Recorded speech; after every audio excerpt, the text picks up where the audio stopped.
is the dose big enough to give them what I guess people would think of as a trip? Yes, it is. We are doing full psychedelic doses. The trials that we are doing at the moment are principally focused on psilocybin in depression. Psilocybin and psychedelics, I always say they don't really send you up or down, they send you sideways.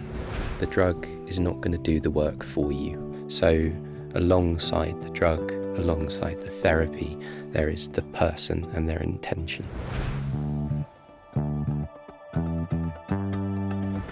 So psychedelics are a group of compounds that share a certain property pharmacologically.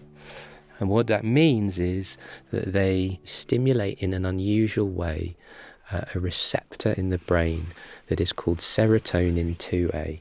The serotonin system is associated with feelings of well-being, of mood, various other things.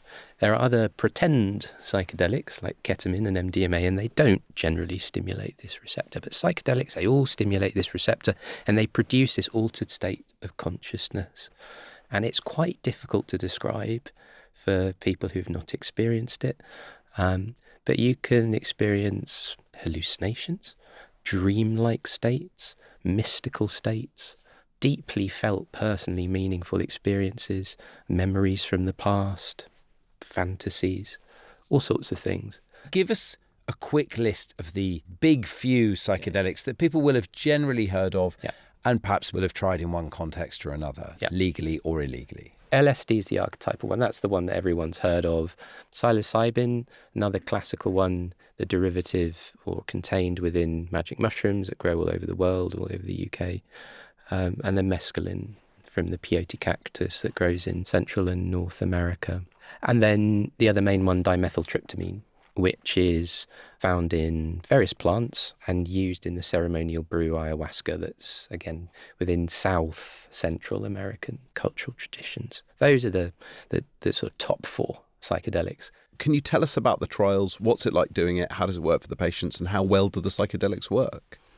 Sure, Xand. So the trials that we are doing at the moment are principally focused on psilocybin in depression and in people with depression in whom existing treatments, often SSRIs or psychotherapy, have failed.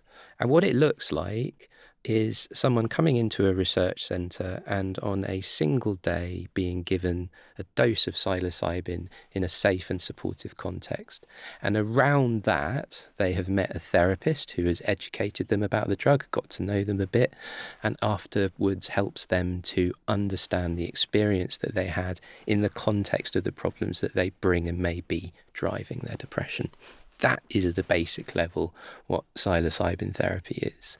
And is the dose big enough to give them what I guess people would think of as a trip, as in hallucinations and these sort of experiences? Yes, it is. We are doing full psychedelic doses, and people do have strong subjective experiences, mysticism, hallucinations, etc. Generally speaking, they are aware that they are on a drug and this is what is happening to them. They don't lose insight. And if you watch someone who is having a psychedelic, we put them on a couch, they lie back, they usually have eye shades on and headphones, and that's it. They don't do anything necessarily. Do patients do they laugh? Do they cry? Do they talk during it? How long does it last? The range of experience is highly varied. I would say most people, broadly speaking, find it to be quite pleasant, but not in the sense of like being given an opiate. Not like in that Moorish sense of I want more. It's not like that. They're not euphoric? Not really. Psilocybin and psychedelics, I always say they don't really send you up or down, they send you sideways. What we do prior to the experience in the preparation sessions is we say, look, if things get difficult for you, what would you want us to do? How would you want to be supported? Because that's different for every person. And we will go as far as to hold someone's hand, we do reciprocal arm holding, which obviously is very different. A lot of the time in medicine and in psychotherapy, it's hands off. But we will make contact with people if they feel comfortable with that. But otherwise, we say, how would you indicate to us that you need support? Someone might say, okay, put my hands out like that, or tap my shoulder or something like that. So we know if they need us to intervene, but otherwise we let them explore their own minds, because ultimately that's where their depression is coming from. But is this something that patients need to bring? They need to be actively participating in what's going on. They need to kind of say, yes, I've got this thing, I want to tackle it, and I'm going to use this experience. Yes, Xand, I think it's a great point. The drug is not going to do the work for you. You have to bring a bit of you. And that can often be a courage to walk a path of change that hitherto you have avoided. And that avoidance may represent the anxiety, the addiction, the depression, whatever it is that brings you into that room. So alongside the drug, alongside the therapy, there is the person and their intention. You know, the traumas that they've been through, the difficult childhoods, etc., the avoidance strategies that may, if you like, keep them alive, keep them going day to day, but actually drive a lot of these symptoms of anxiety, of sleeplessness, of addiction, of depression. And we want, with this drug and this therapy, in a sense, to go back to that original hurt and to try and look at it in a different way. How do you get enrolled in your trial? Who's the community? You have to have a diagnosis of depression, and you have to have failed at least 2 antidepressants in your current episode of depression. That is the main inclusion criteria. You can't have failed more than 4. What have you shown with your research? What we've shown in the largest trial to date is a clear dose-dependent response of the drug. So we randomised people to receive either 1 milligram of psilocybin, 10 milligrams, or 25 milligrams. And that was so we could say to people, you're all going to get psilocybin, we just don't know which dose.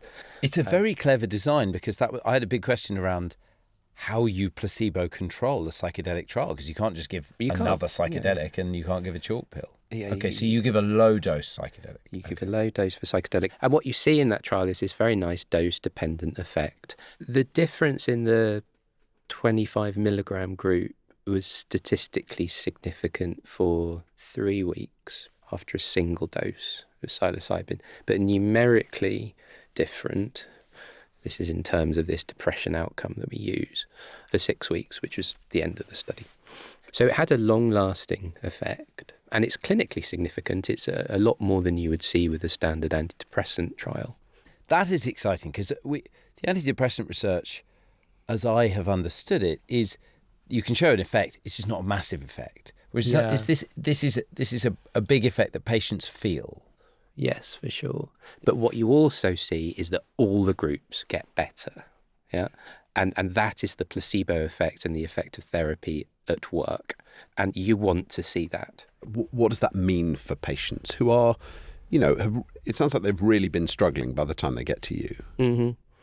Well, for some people, it's really quite transformational, and they get better. They no longer qualify for a diagnosis for depression.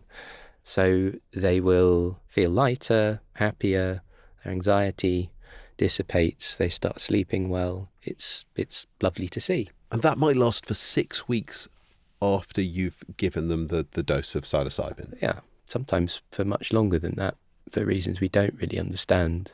The drug clears from the body within 24 hours, but somehow it leaves a message, some sort of message.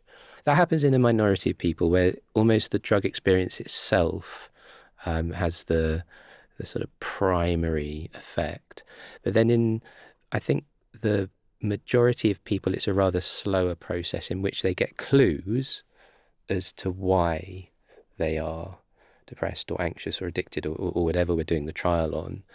But it takes quite a lot of work after that to start to put the pieces together into something pragmatic in life, a process of change in life that then itself starts to affect mood, anxiety, addiction, whatever it is that we're testing. And then there are some people who they don't benefit, and some get worse. Can you give us an idea of the proportions? If you have 100 people going into the trial, what proportion of them benefit from the high dose psilocybin? What proportion would kind of lose their symptoms of depression? In the trial that we did, it was about a quarter of people who had an enduring antidepressant effect. And on the face of it, that seems a bit disappointing. But this is a group in whom it is actually hard to get them better. Yes, I hadn't thought of that listeners may think a quarter of people getting rid of their symptoms isn't that good. But I think if you're hearing that as someone who works in mental health, you think that's extraordinary. Well, it's very notable. I mean, when you compare it to sequentially giving people antidepressants, by the time you get to the third antidepressant, the proportion of people who are responding is well into single figures, percentages wise. So having 25% responding in comparison is significant. How many different diagnoses, syndromes are being investigated to be treated with psychedelics at the moment? Loads. Treatment-resistant depression is the main one. Generalized anxiety disorder, obsessive-compulsive disorder, anorexia nervosa, post-traumatic stress disorder, various forms of addiction. The things that we are not investigating are psychosis, schizophrenia, that sort of thing, because historically, when psychedelics were given to people who had existing psychotic diagnoses, it made them worse. And there's probably a good pharmacological reason for that. But for the rest of mental health, psychedelic therapy does have a potential utility. So it's an exciting field. Is it going to be a revolution? Well, if it is, it will be a very slow one. If it is, it will be a very slow one. And so it won't feel like a revolution. I think sometimes people bring sort of wishes for immediate and revolutionary change. No, I don't see that. But it is something new and something very different to what we have already. That's what's important. James, one thing we always ask our expert guests is, how does your work affect your life? How does your expert knowledge affect your life? I think that it has made me even more introspective and introverted than I probably already was. I was always pretty dreamy and a deep thinker. And if you like, it's given me the tools to go, as far as I know, deeper still. I've had to learn in my life when to switch all of that off. But psychiatry, and particularly my work with psychedelics, basically allows me to think about this stuff all the time. And that can be a good thing, but oftentimes actually it's not a very good thing in everyday life, and you need to sort of return to the real world in a sense. I love that your answer was like, oh, it's made me think much more deeply about the world, and I don't know if that's a good thing. Well, the rabbit hole goes deeper and deeper, and it can get quite dark actually. But it's also fascinating thinking about that from whence we come, James, thanks very much for joining us. Oh, it's been a pleasure. Thanks very much, Chris and Xand.